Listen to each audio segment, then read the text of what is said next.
नमस्कार मित्रों, मैं अंकित सिंह। आज अपने अंकित पशु प्रेमी यूट्यूब चैनल पे आप लोगों का हार्दिक स्वागत है, अभिनंदन वंदन करता हूं।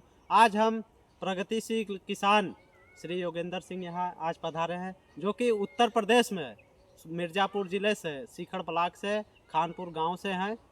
तो आज हम सर से अरहर के विषय में आज जानकारी लेते हैं, जिससे कि किसान भाइयों को लाभ हो सके। हमारे सर जो है उत्तर प्रदेश सरकार द्वारा प्राकृतिक खेती में प्रथम पुरस्कार भी से सम्मानित भी हैं। आइए सर, अरहर की खेती पे थोड़ा सा दिशा निर्देश या मार्गदर्शन करें। जी देखिए, सबसे पहले बात होती है कि अरहर की खेती हम क्यों करें। जी।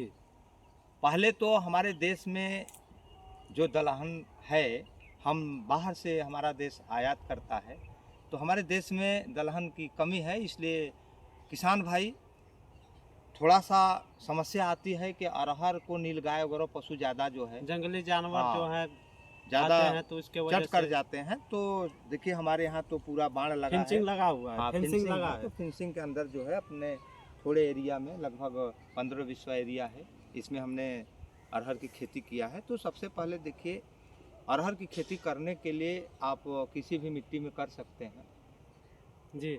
तो हाँ। अरहर की खेती के लिए आप जैसे इसको बुआई करने के लिए या फिर इसके लिए आप खेत किस प्रकार से हाँ, तैयार बुआई करते देखिए, हैं? जैसे गर्मी में जो ही पहली बरसात होती है तो खेत की जुताई करके जो है खेत तैयार कर लीजिए। इसके बाद प्रजाति की अगर हम बात करें तो वैरायटी कौन सी कई लगी है? प्रजातियां हैं, लेकिन मैंने जो यहाँ पे बीज बोया है ये बहार प्रजाति है। चूँकि मैं कई साल से लगातार जो है अपने यहाँ यही वैरायटी लगा रहा हूँ और अपने यहाँ बीज से बीज भी तैयार कर यानी कि लेता हूँ। एक प्रकार से कह सकते हैं कि देसी बीज को बढ़ावा देना है। जी, जो अपने कि यहाँ आज के डेट में हाइब्रिड बीज का जी।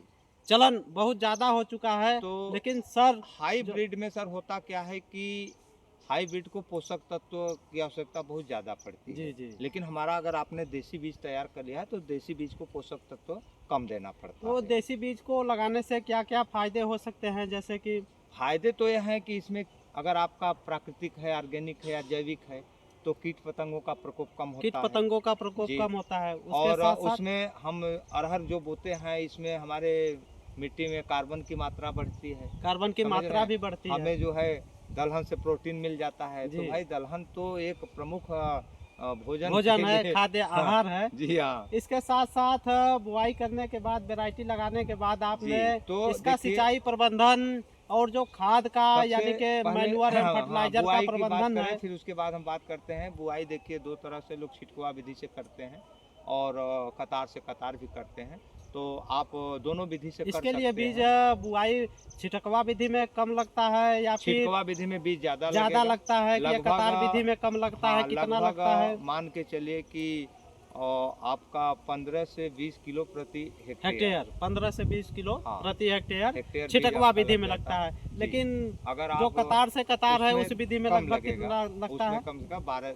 से 14 किलो लगभग प्रति हेक्टेयर लगता है। हेक्टेयर तो लग बीज का जाएगा। भी अंतर आ जाता है। जी। और जो छिटकवा विधि है, उसको बुआई करने से आपको यानी फसल उत्पादन में या फिर कतार से कतार में कौन सी अच्छा पड़ी? अच्छा तो वो कतार से कतार पड़ता है, लेकिन परिस्थिति होती है किसी किसी की कि उसके पास यंत्र टाइम नहीं नहीं है होता है। या तो फिर उनके पास व्यवस्था नहीं है। तो इसीलिए जो है लोग दोनों विधि से करते हैं। आपको जो अच्छा हो वो भी करें। थोड़ा सा कतार से कतार बोने में उनका उत्पादन बढ़िया होता है। उत्पादन भी बढ़ जाता है। अब बात हम करते हैं सिंचाई की। अगर बात करें तो सिंचाई इसमें जो है बहुत ज़्यादा ज़रूरत नहीं पड़ती है। अगर आवश्यकता पड़े तो मिट्टी के ऊपर डिपेंड करता है कि हमारी मिट्टी में कितनी नमी है, उस हिसाब से आपको सिंचाई करनी है। लेकिन सिंचाई जब भी आप करें तो फूल आने के पहले या फूल आने के बाद बात कर तभी सकते हैं। आप सिंचाई करें। खरपतवार नियंत्रण की बात है तो अरहर में जो है इतना छाया बना लेता है कि खरपतवार दब जाते उग ही हैं। नहीं पाते हैं, वो हाँ, अपने आप इसमें खत्म हो जाते अगर हैं। थोड़ा बढ़ते भी हैं तो फिर दब जाएंगे। खरपतवार नियंत्रण के लिए कोई जैसे दिक्कत नहीं है। शुरुआती स्टेज में जब पौधा छोटे होते जी। हैं, तब तो दिक्कत आती होगी और खरपतवार। कीट प्रबंधन की बात करें तो थोड़ा सा इसमें फली छेदक कीट लगते हैं और कुछ जो है पत्ती मरोड़क भी लगते पत्ती हैं। लपेटक कीट हाँ, भी लगते कीट हैं। लगते हैं।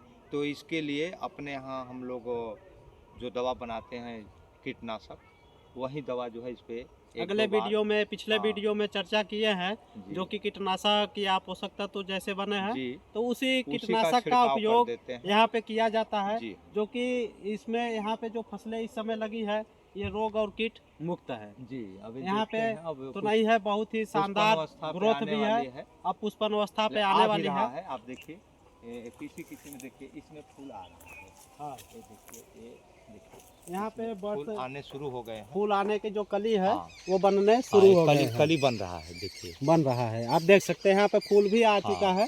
फूल आना शुरू हो गया तो इसका ये जो आपकी वैरायटी है, जी। इसका प्रोडक्शन क्या है, यानी उत्पादन क्या है 1 हेक्टेयर में? 1 हेक्टेयर में मान के चलिए कि